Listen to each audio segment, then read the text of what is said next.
할렐루야. 하나님의 은혜가 함께 하신 줄 믿습니다.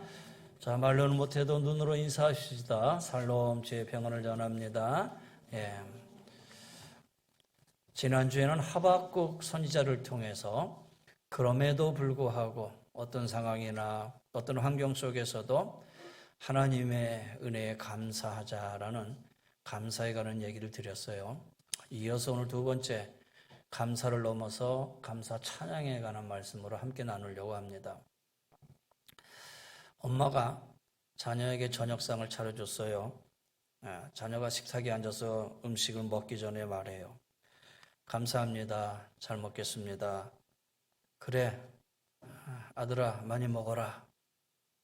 똑같은 상황입니다. 자녀가 와, 내가 좋아하는 김치찌개다. 맛있겠다. 엄마 잘 먹을게요. 엄마가 대답합니다. 그래, 아들아, 내가 좋아하는 김치찌개를 했다. 맛있게 먹어라. 부부가 외출을 합니다. 부인이 한껏 단장을 하고 나왔어요. 나 어때? 응, 이뻐. 똑같은 상황입니다. 나 어때? 와우, 이쁜데 한 10년 젊어 보인다, 야. 친구가 나에게 생일 선물을 줬습니다.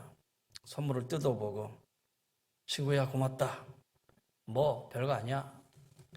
똑같은 상황입니다. 야, 내가 정말 갖고 싶은 건데 야, 친구야 고맙다. 야, 네가 좋아하니 나도 야 참 기분이 좋다. 여러분, 지금까지 대화 속에서 차이점이 있죠? 첫 번째 앞에 대화는 일반적인 감사, 그냥 고맙다. 요 정도. 그런데 똑같은 상황에서 두 번째 대화는 거기에 감탄이 나오고 찬양이 나오고. 여러분, 사랑과 호의를 베푼 사람의 입장에서 감사와 감사를 넘어선 감탄과 찬양이 있다면 어떤 경우에 호의를 베푼 사람 입장에서 더 보람과 기쁨을 가질 수 있을까? 뭐 두말할 것도 없지요. 고맙다. 그걸 넘어서서 정말 고맙다. 정말 감사하다. 이렇게 해주시니 정말 좋다. 감탄을 하고 찬양하는 것이 베푼 사람 입장에서는 더 기쁘고 행복한 거지요. 여러분, 감사의 최고의 표현은 감사를 넘어서 감탄이고 감탄을 넘어 찬양입니다. 이거는 상대방에게 더 큰 기쁨과 보람을 주게 돼 있어요. 찬양은 하나님께 하는 찬양이에요. 감사를 넘어서 하나님 감사합니다. 이 찬양. 사람에게는 감탄을 하는 거예요. 감사를 넘어서 감탄할 수 있는 거예요. 그러면 감사를 넘어 감사와 더불어 찬양을 하면 하나님 기뻐하셔요. 감사를 넘어 사람에게 감탄을 하면 그 사람이 너무 보람을 느끼고 행복을 느껴요. 여러분, 가을인데 산을 가다가 단풍을 봤어요. 단풍을 보고 얘기하죠. 아, 단풍 들었구나 하는 거 하고, 야, 단풍 들었네. 정말 이쁘다. 여기 사진 한 장 찍어 가야겠다. 이거하고는 전혀 느낌이 다르잖아요. 점심시간에 여러분 식당에 가서 밥을 먹는데 종업원이 음식을 갖다 주면서 맛있게 드세요. 열심히 핸드폰만 보고 있어요. 종업원이 또 똑같은 상황입니다. 맛있게 드세요. 아, 예, 감사합니다. 와, 정말 맛있겠네. 서로 다르죠. 말씀드린 것처럼 어떤 환경과 상황을 맞이했을 때에 어떤 반응이 내게 더 만족과 행복을 줄 수 있을까? 무도덤하게 그냥 지나가는 것보다 찬양하고 감탄하고 거기에 더 행복과 만족이 있지 않을까라는 거예요. 그러다 보면 어떤 상황을 맞이했을 때 사람이 반응하는 것이 세 가지 유형이 나오죠. 첫째는 별다른 감흥이 없어. 생각 없이 그냥 무덤덤하게 받아들이는 것. 두 번째는 사랑과 관심과 호의를 받았을 때 빠뜨리지 않고 감사합니다 라고 하는 정도. 세 번째는 감사를 넘어서서 감탄을 하고 칭찬을 하고 찬양을 하고. 어떤 유형의 사람의 삶이 만족과 기쁨과 행복이 크겠느냐? 당연히 세 번째겠죠. 매일매일 자신의 경험하는 상황에서 긍정적인 감탄이 많을수록 만족과 기쁨과 행복은 커질 것이라는 거예요. 그러면 여러분의 삶을 돌아보세요. 나는 과연 언제 많이 감탄하며 살았는가? 내 감탄했던 시기는 과연 내 인생에서 어떤 시기였는가? 일반적으로 보면 어릴 적이었어요. 어릴 적. 세상을 잘 모를 때, 세상을 아직 경험해보지 못했을 때, 그때는 그냥 엄마 아빠 있는 게 좋은 거고, 또 그냥 내가 엄마 앞에서 살아가는 그 삶 자체 하루하루가 그냥 즐거운 거고, 퇴근길에 아빠가 장난감 하나 갖다 줬어요. 그거 하나 받아들고 우와, 아빠가 장난감 사줬다 받아들고 막 기뻐하고 뛰노는 거. 그 아이가 그냥 그 순수한 마음으로 기뻐하고 좋아하는 거예요. 여러분, 제가 어렸을 때 1, 2학년 때인가요? 초등학교 1학년, 2학년 때인가 학교 앞을 나왔는데 정문 앞에 삐약삐약 소리가 나. 봤더니 요만한 바구니에다가 병아리, 노란 병아리를 다 갖다 놓고 거기서 병아리를 파는 아저씨가 있었어요.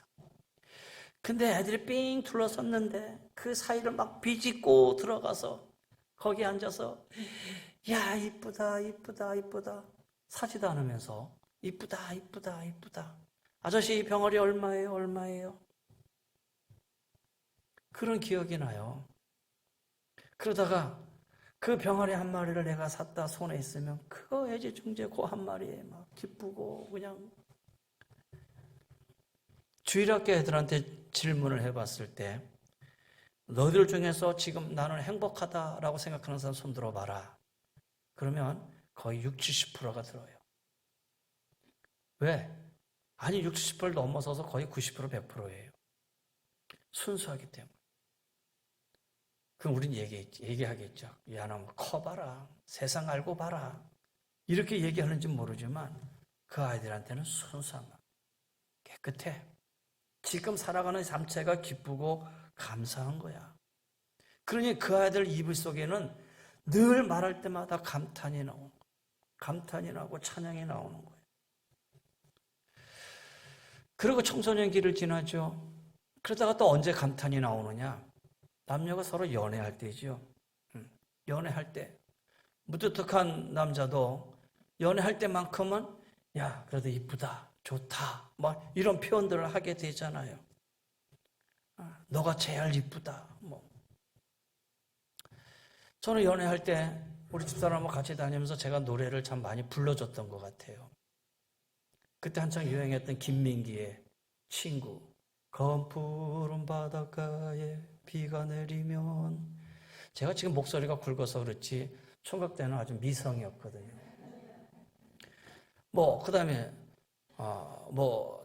그죠? 그 작은 연방.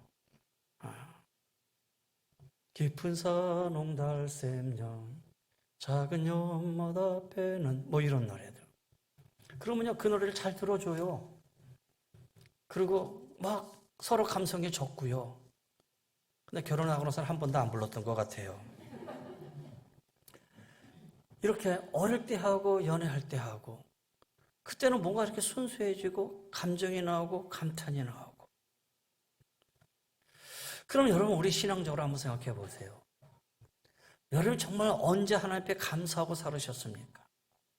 아니 감사를 넘어서 정말 하나님 감사합니다 찬양하며 산 적이 여러분 언제십니까? 그것은 아마 내가 처음 신앙생활 했을 때. 그러면 그때는 왜 감사와 감탄이 나왔느냐? 왠지 내 안에 하나님의 사랑이 충만해져. 그럼 여러분 지금은 하나님의 사랑이 여러분 안에 없습니까? 그건 아니죠. 하나님의 사랑이 지금도 우리 안에 충만해요. 지금도 그 사랑이 내 안에 있다라는 거예요. 성경에 나오는 믿음의 위인들 중에서 감사 찬양을 잘하는 사람이 누가 있을까? 대표적으로 다윗이에요.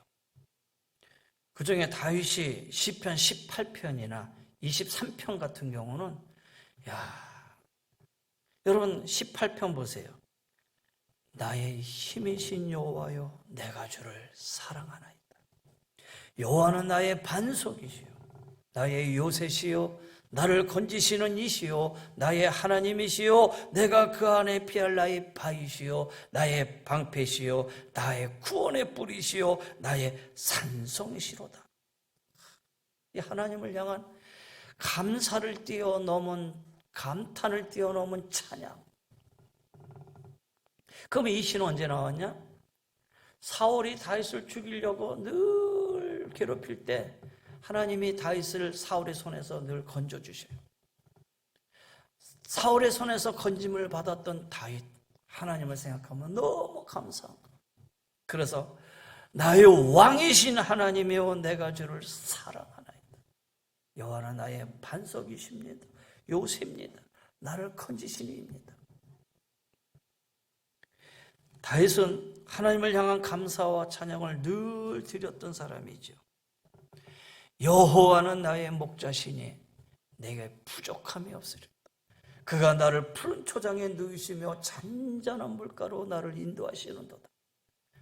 평상시에도 그의 입술에는 이런 찬양이 나오는 거예요. 후에 다윗이 주변의 이방 민족 국가들 다 평정을 하죠. 정복 전쟁을 다 마치고 나서 유대 민족이 굳게 섰어요. 굳게 섰을 때 다윗이 돌아보면서 하나님의 성전을 내가 좀 지어드려야겠는데 하나님의 성전을 내가 짓겠습니다.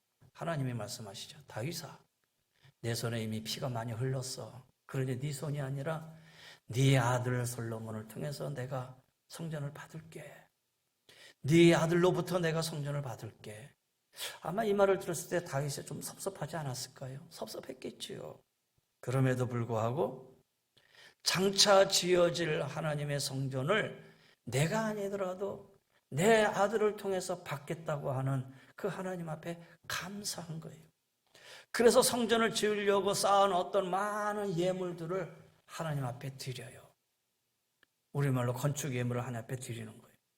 그러면서 하나님 허락하신 성전 건축을 그래도 허락하신 하나님 은혜 감사합니다 하면서 하나님을 찬양했던 것이 역대상 29장이죠. 여호와여 위대하십니다. 권능과 영광과 승리와 위엄이 다 주께 속했사오니 천지에 있는 것이 다 주의 것이로소이다. 여호와여 주권도 주께 속하였으니 주는 높으사 만물의 머리이심이니이다. 부와 귀가 주께로 말미암고 또 주는 만물의 주제가 되사 손에 권세와 능력이 있사오니 모든 사람을 크게 하신가 강하게 하심이 주의 손에 있나이다.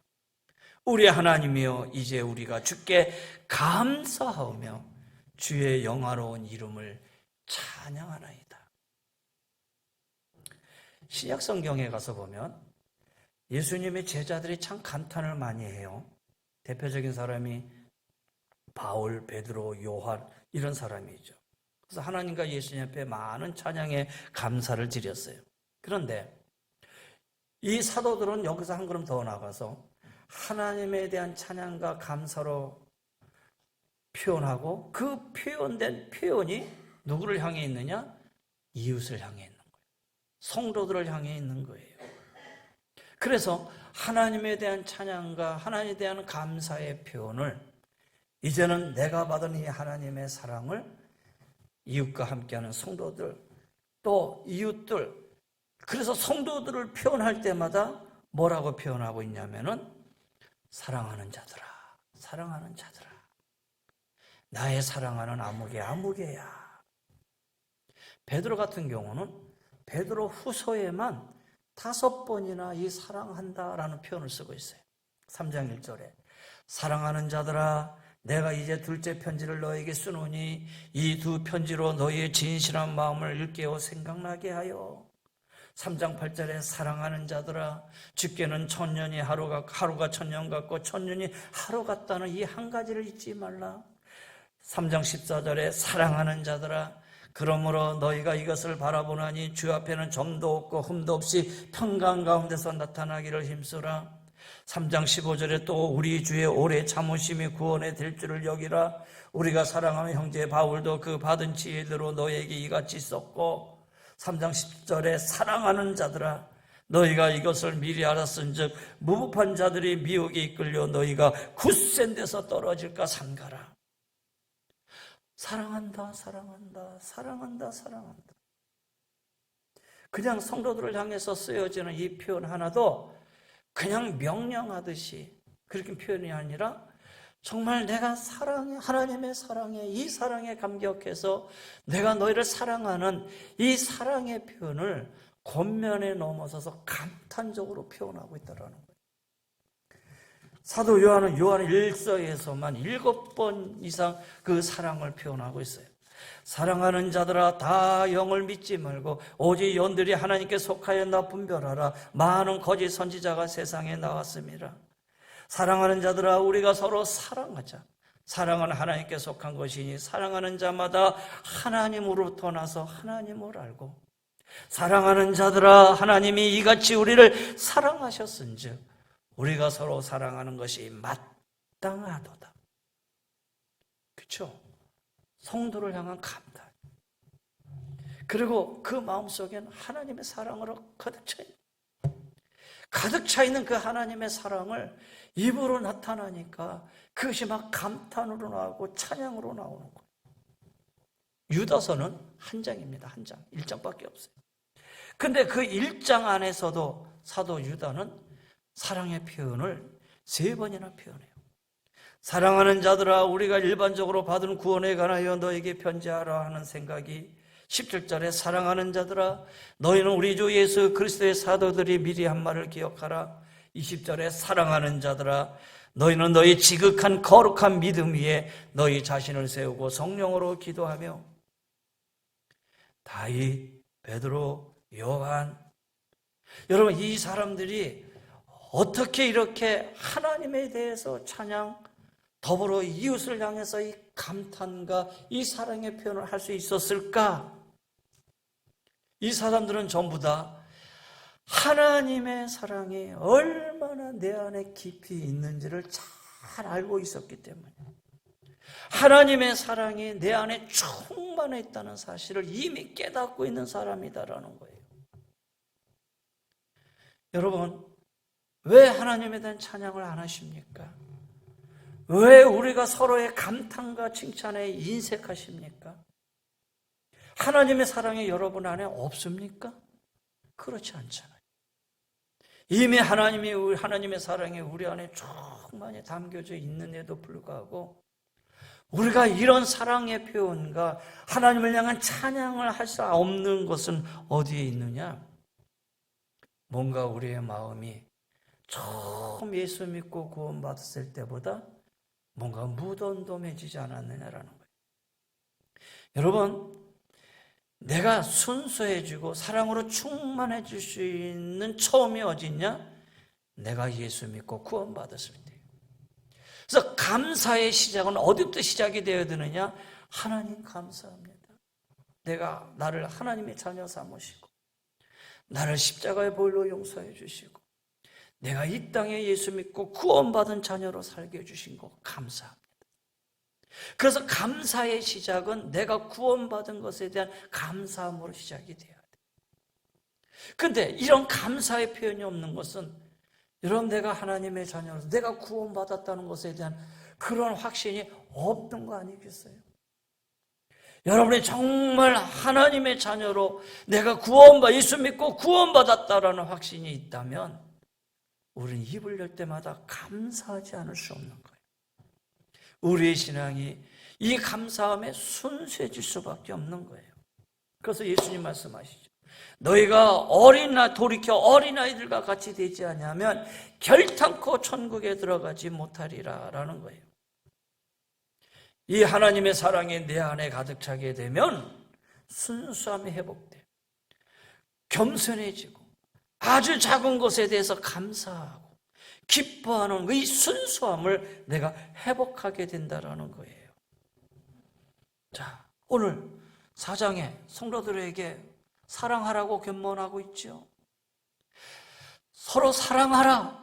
성도를 향해서 내가 너희를 사랑한다. 너희가 서로 사랑하라. 이 사랑을 말하기 전에 이 사도 요한은 하나님의 사랑을 수없이 반복을 합니다. 하나님은 사랑이시다. 하나님이 먼저 우리를 사랑하셨다. 하나님이 자기 아들을 주시기까지 사랑하셨다. 이 진리를 계속 선포하는 거예요. 그리고 이 진리를 통해서 성도들이 하나님의 사랑을 깨닫고 하나님의 사랑으로 충만해지도록 하기 위함이다라는 거예요. 오늘 9절 말씀. 하나님의 사랑이 우리에게 이렇게 나타난 바 되었으니 하나님이 자기의 독생자를 세상에 보내심은 그로 말미암아 우리를 살리려 하심이라. 사랑은 여기 있으니 우리가 하나님을 사랑한 것이 아니요 하나님이 우리를 사랑하사. 그렇잖아요. 하나님의 사랑을 먼저 선포하는 거예요. 우리 죄를 속하기 위하여 화목 제물로 그 아들을 보내셨습니다. 여러분, 입술을 열어 하나님 앞에 감사와 찬양을 하세요. 감사와 찬양이 넘치면 여러분 자신도 행복해지고 여러분 자신도 기쁨이 있을 뿐 아니라 나와 함께하고 있는 자들이 기뻐요. 내 옆에 있는 자들이 행복해져요. 왜?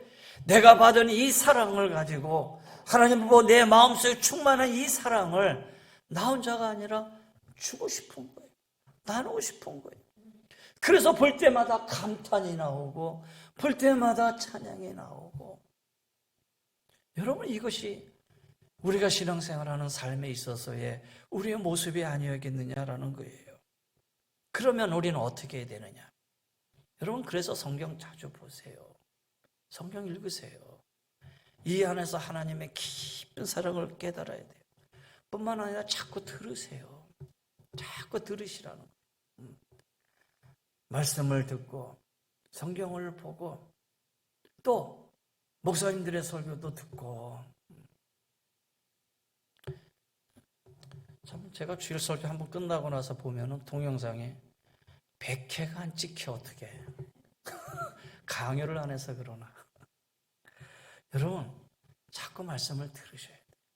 그리고 읽으셔야 된다는 거예요.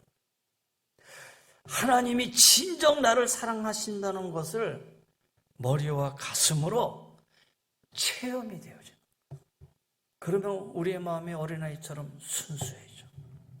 그리고 하나님의 사랑으로 충만해져. 그럴 때 작은 것 하나에도 감동하고 감격하고 감탄하고 감사하게 돼요. 그러면 나도 행복해지고 내가 행복해지면 내 옆에 있는 사람도 행복해지고 우리가 행복해지면 하나님 기뻐하시고. 여러분, 이것이 천국의 삶이 아니에요? 사랑하는 여러분, 잃어버린 삶의 찬양 감탄을 회복하십시다. 목사님, 돌아보면 감사할 거 없어요. 지금 시대가 이런데 무슨 감사합니까? 그러면 거꾸로 늘 불만스럽고 걱정스럽고 한숨 쉬며 그렇게 살아야 됩니까? 그러면 내가 신앙생활하는 이유가 뭐가 있습니까? 내가 하나님의 자녀가 됐다고 하는 거기에 대한 근거는 과연 무엇입니까? 여러분, 하나님의 사랑이 내 안에 충만해져야 돼요. 요한일서를 읽어보세요. 요한일서 읽어보면은 요한은 하나님의 사랑이 충만해서 그 사랑을 어찌할 줄을 모르는 모습이 나타나 있지요.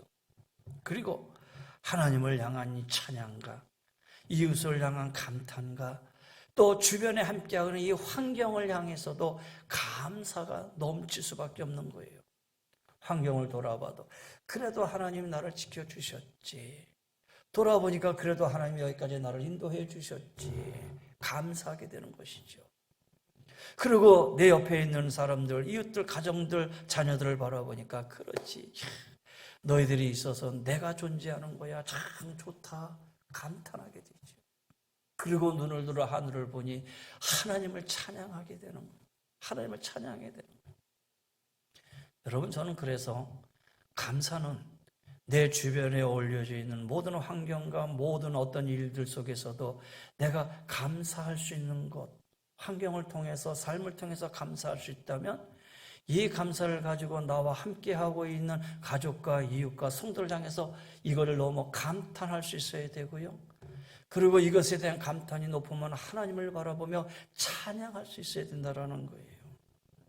어떻게 해야 되느냐? 그렇다면 훈련하세요. 여러분, 이것도 자꾸 훈련이 되어야 될 것 같아요. 반복해서 실천해보자라는, 반복해서 하자라는 거예요. 그래서 사도 요한은 성도들에게 사랑하자. 왜? 하나님은 사랑이시다. 하나님은 사랑이시다. 그러니 사랑하라. 하나님이 우리를 먼저 사랑하셨다. 그러니 너희도 사랑하라. 그래서 하나님은 한 목적물로 예수님을 우리에게 주셨다. 그러니 예수 믿고 구원받아라. 그거 아니겠어요? 오늘 12절 말씀 보세요. 어느 때나 하나님을 본 사람이 없으되 만일 우리가 서로 사랑하면 하나님이 우리 안에 거하시고 그의 사랑이 우리 안에 온전히 이루어지느니라. 하나님의 사랑이 내 안에 존재하는데 그 사랑을 바깥으로 실천하게 되면 그 하나님의 사랑이 내 안에 있다라는 사실을 내가 온전하게 체험하게 되고 나는 하나님의 사랑으로 더욱 충만하게 된다는 말씀이에요. 한 번, 두 번 사랑을 실천할 때에 내 안에 거하시는 하나님과 하나님의 사랑을 실제적으로 체험하게 될 수 있다는 거예요. 여러분, 우리는 사랑을 실천하는 습관이 우리 안에 늘 있어야 돼요. 이것에 인색해서는 안 돼요. 입을 열 때마다 사랑하고요. 그리고 우리의 몸과 손과 발을 통해서 이 사랑을 실천할 수 있는 그러한 모습이 우리가 습관적으로 성도들 안에서 늘 이루어져야 되고, 그리고 이것이 모여서 성도들이 모여서 교회가 이런 일을 늘 이루어져야 된다라는 거예요. 우리가 일반적으로 사랑을 실천할 때에 그 실천하는 그 방법이 있어요. 이것은 뭘 내가 상대방에게 큰 것을 줘서만이 그 사람을 감동케 하고 그 다음에 감탄하게 하고 그러는 게 아니라는 거예요. 아주 쉬운 방법은 뭐냐?